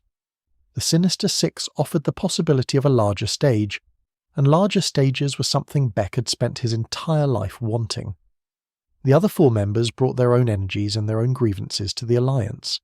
Electro, whose ability to generate and direct electrical energy made him one of the more straightforwardly powerful figures Spider-Man regularly faced, contributed a kind of raw capability that the group's overall approach would benefit from, even if its application was less refined than Beck might have preferred.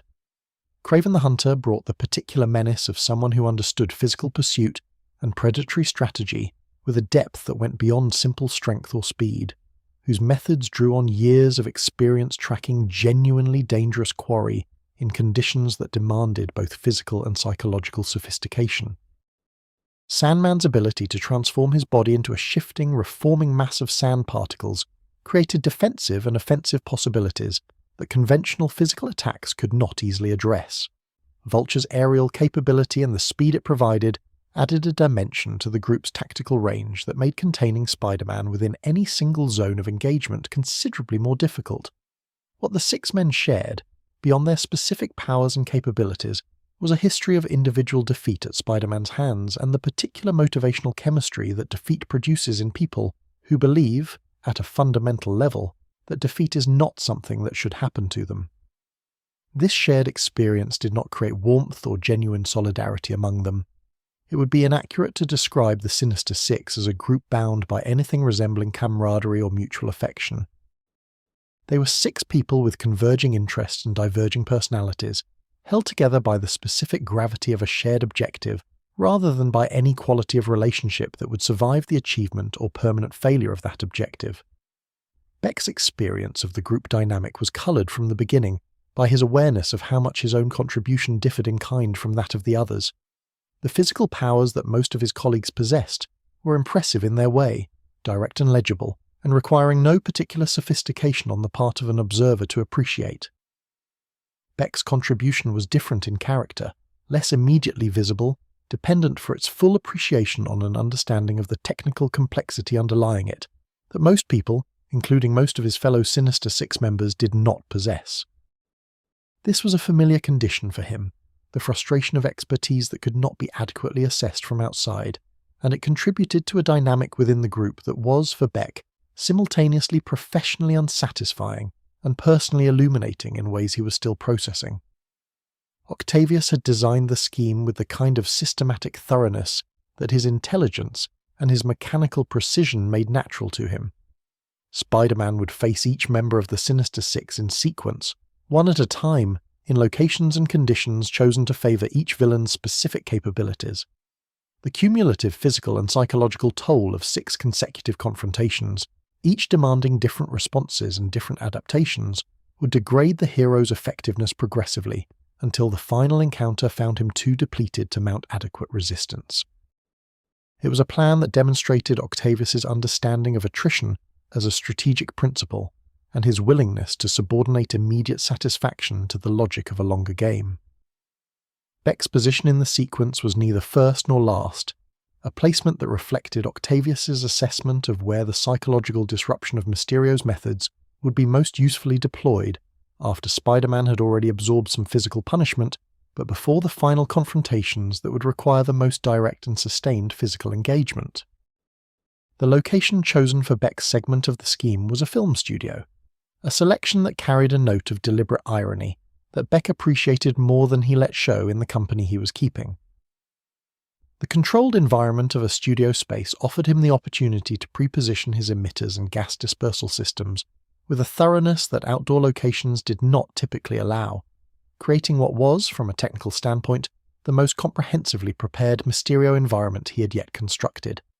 The encounter itself unfolded with some of the qualities Beck had designed for it, and some that he had not fully anticipated. Spider-Man arrived at the studio already carrying the effects of his previous confrontations, not seriously injured but taxed in the specific way that multiple demanding engagements produce. The kind of tiredness that does not show clearly in any single measurement, but accumulates across the system in ways that slow reaction and reduce the precision of automatic responses. This was, from Beck's perspective, a favourable condition in his audience, one that made the perceptual interference his compounds produced more effective and the visual displacement effects of his projections harder to compensate for through the kind of analytical override that a fully rested and fully focused Spider-Man might have been better positioned to apply. What Beck had not fully accounted for was the way that the previous confrontations had also, paradoxically, sharpened something in Spider-Man's engagement with the present one. Each earlier encounter had demanded a specific kind of focused adaptation, and the cumulative effect of those adaptations was a quality of presence in Peter's engagement with each subsequent situation that was, if anything, more concentrated than his baseline. He was tired, yes, but he was also completely there, in the particular way that comes from having already dealt with 5 different kinds of demanding reality, and having found, each time, the resources to continue. This quality of presence was not something Beck's perceptual interference compounds could fully address, because it operated at a level of cognitive function that the compounds were not designed to target. The confrontation moved through the studio environment with a particular quality of a performance that was simultaneously going as planned and not quite as planned, the sort of situation that Beck, as a director monkey, would have recognised from legitimate professional experience. The technical elements were executing correctly, the smoke was behaving as intended, the projections were producing the displacement effects they were designed to produce. But the audience was not responding to these elements in quite the way the design anticipated, was finding ways through the carefully constructed environment that the design had not provided for, was following threads of real information through the noise of false information, with a persistence that suggested the noise was less effective than the preliminary analysis had indicated. The outcome of Beck's segment was not the definitive defeat of Spider-Man that Octavius's overall plan required. Spider-Man moved through it and continued, battered but functional, toward the subsequent confrontations that the scheme demanded. Beck withdrew from his position in the sequence with the analytical composure of someone making mental notes for future revision, observing what had worked and what had not with the detached professional attention of a craftsman who understands that a performance's shortcomings are information rather than simply failure. The Sinister Six's overall scheme did not achieve its intended outcome, which was not a surprise to Beck in the way that it was, perhaps a surprise to some of the others. He had understood from the beginning that the plan's dependence on perfect sequential execution left it vulnerable to any variation in Spider-Man's response that the scheme had not accounted for, and Spider-Man had proven, across his entire history, to be precisely the kind of adversary who found the variation that schemes had not accounted for. The defeat of the collective was, in one sense, simply the defeat of an insufficiently flexible plan by a sufficiently flexible opponent. What Beck carried away from the Sinister Six experience was more valuable than anything the scheme itself had produced or might have produced. He had observed, at closer range than any single adversary typically achieved, the full range of Spider-Man's adaptive capabilities, the specific ways in which the hero responded to different kinds of pressure and different kinds of threat, the aspects of his approach that were consistent across contexts, and the aspects that varied in response to specific conditions. He had also observed, with the uncomfortable clarity of direct experience, the limitations of an approach to defeating Spider-Man that relied on physical attrition rather than psychological and perceptual disruption. The others' capabilities, impressive as they were, had collectively failed to accomplish what Beck had always believed was the correct strategic insight: that Spider-Man could not be defeated by making him hurt, but only by making him doubt.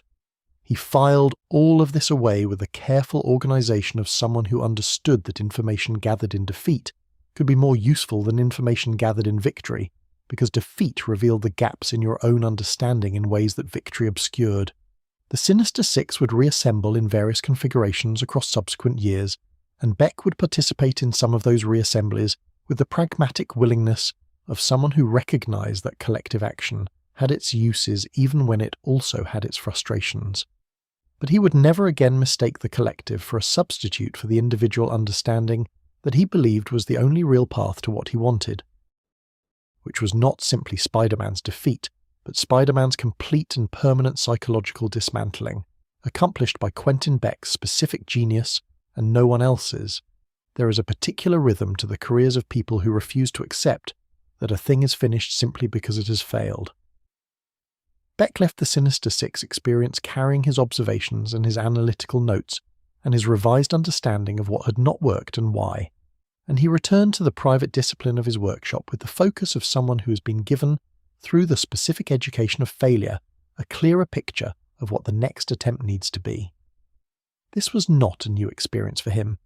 His entire professional life, both before and after the turn toward criminal activity, had been organized around this same rhythm of attempt and revision, of identifying the gap between what had been achieved and what had been intended, and narrowing that gap through more precise understanding of its causes.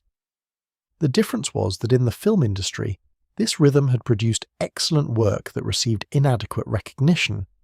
In his current work, it was producing increasingly sophisticated performances that had not yet achieved their intended outcome but were, with each iteration, becoming harder to counter and easier to admire, even from the position of the person being required to counter them.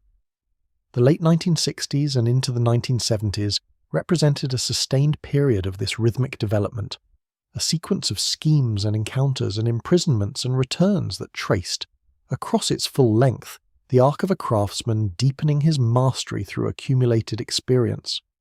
Each arrest and each period of incarceration was, from the outside, evidence of failure.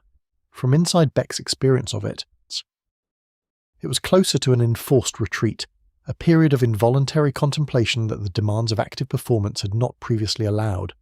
Prison, whatever its other qualities, provided time.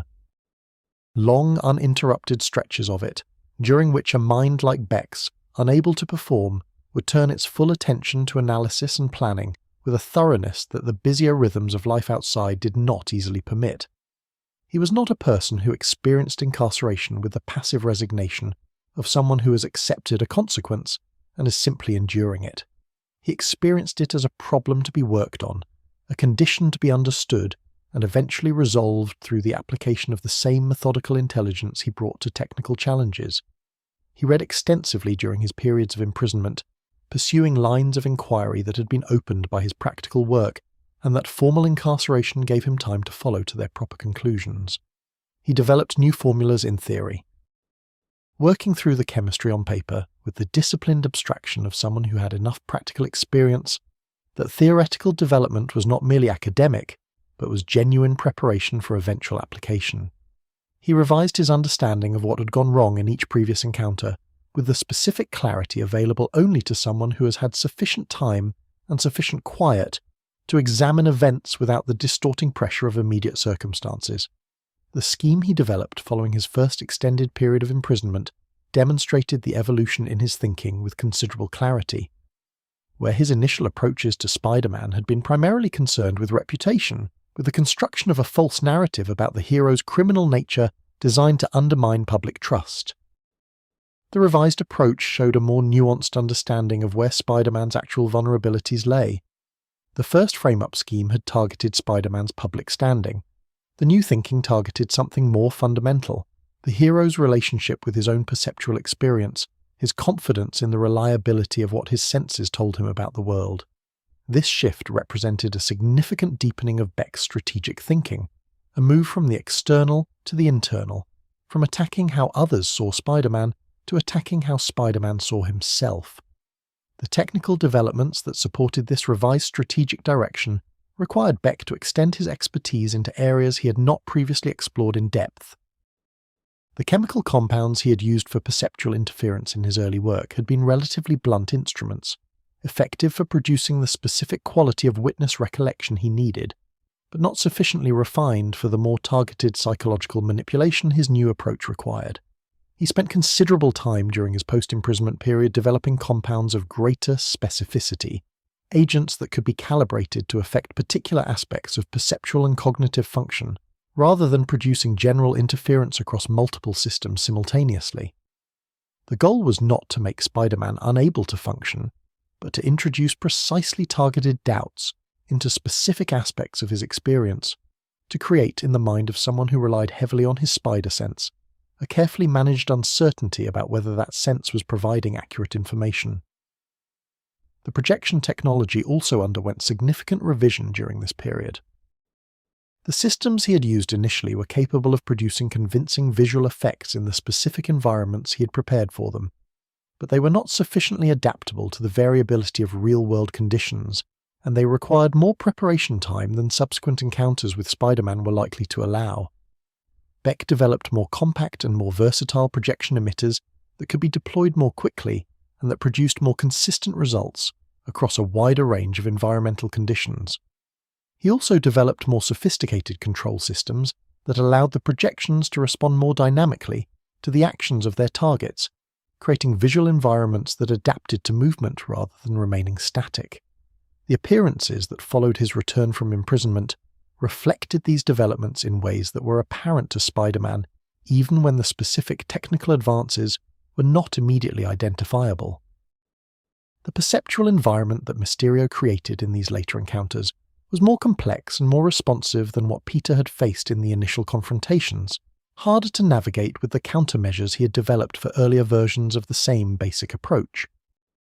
This required its own ongoing revision on Peter's part, the same rhythm of encounter and analysis and adaptation that Beck was pursuing from the other direction, creating between them a sustained technical dialogue that neither had sought, but both were, in their different ways, conducting with complete seriousness. The encounters documented in the late 1960s included a sequence of appearances in which Beck refined his use of large-scale environmental manipulation, moving beyond the relatively contained smoke and projection effects of his initial work towards schemes that affected larger areas and larger numbers of people simultaneously. These were more ambitious in scope and more demanding in their technical requirements, requiring coordination between multiple dispersal systems and projection arrays that Beck had to design, build, and test under conditions that approximated real deployment without the risks of actual public testing.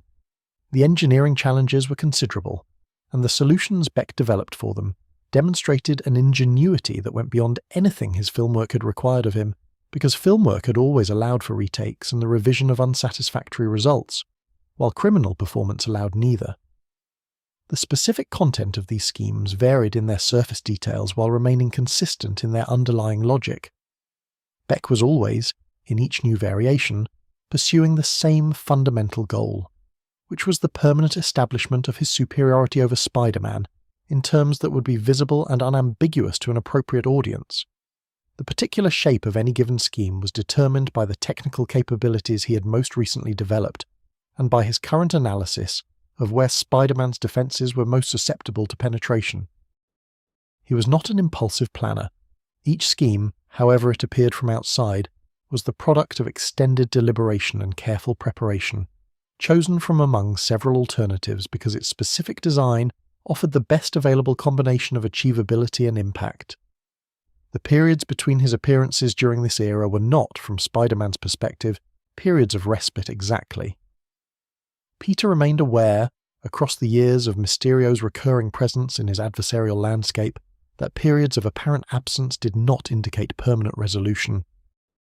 Beck had demonstrated too clearly and too repeatedly that defeat and imprisonment were temporary conditions for him, interruptions in an ongoing project rather than conclusions to it, and this awareness contributed to a particular quality of vigilance in Peter's engagement with anything that seemed to involve sophisticated visual manipulation or unusual perceptual phenomena. He had learned to treat these as potential indicators of Beck's involvement, to approach situations that felt somehow constructed or arranged with an analytical caution that went beyond his default careful attention to his surroundings.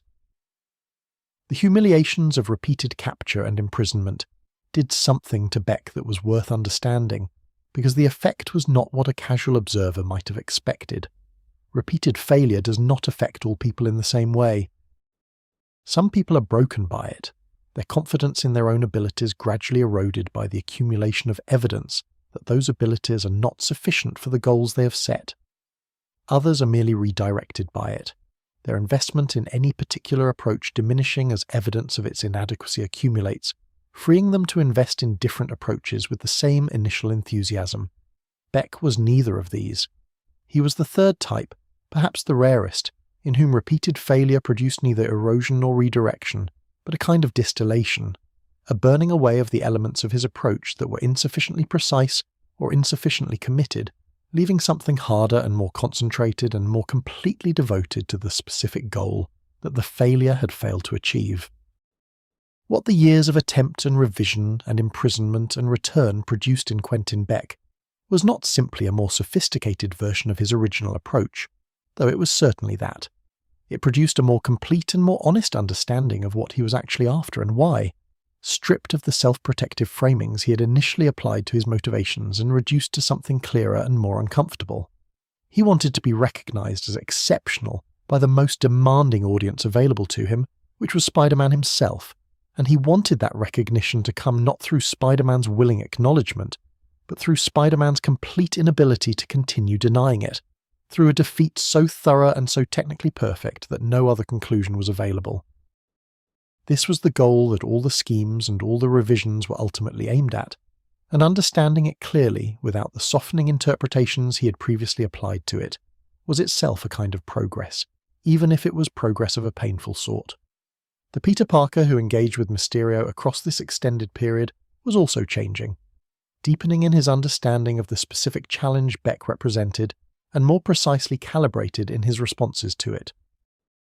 The young man who had first encountered the fishbowl helmet and the green smoke with a disorientation that was genuinely destabilizing had, through the accumulated experience of multiple encounters and the analytical work each one generated, developed a relationship with the uncertainty that Mysterio's methods produced that was, if not comfortable, at least navigated with increasing confidence. He understood more clearly with each encounter what Beck was trying to do, and which specific elements of his own perceptual and cognitive experience were being targeted. And this understanding, while it did not make the experience of being inside a Mysterio environment pleasant or easy, made it more legible and therefore more manageable. What neither of them fully understood, moving through this extended middle period of their rivalry, with the focused attention of two very serious people engaged in a very serious contest, was how much the rivalry itself had become a defining structure in each of their lives. Beck's work as Mysterio was organised around Spiderman in a way that had gone beyond strategic focus into something more like psychological dependency, a condition in which the hero's existence was not just the goal of the criminal enterprise but the condition that gave the enterprise its meaning. And Peter's understanding of Mysterio had become sufficiently deep and sufficiently integrated into his analytical approach to the world that the specific quality of attention Beck's methods demanded had shaped his general perceptual habits in ways that extended well beyond any individual encounter.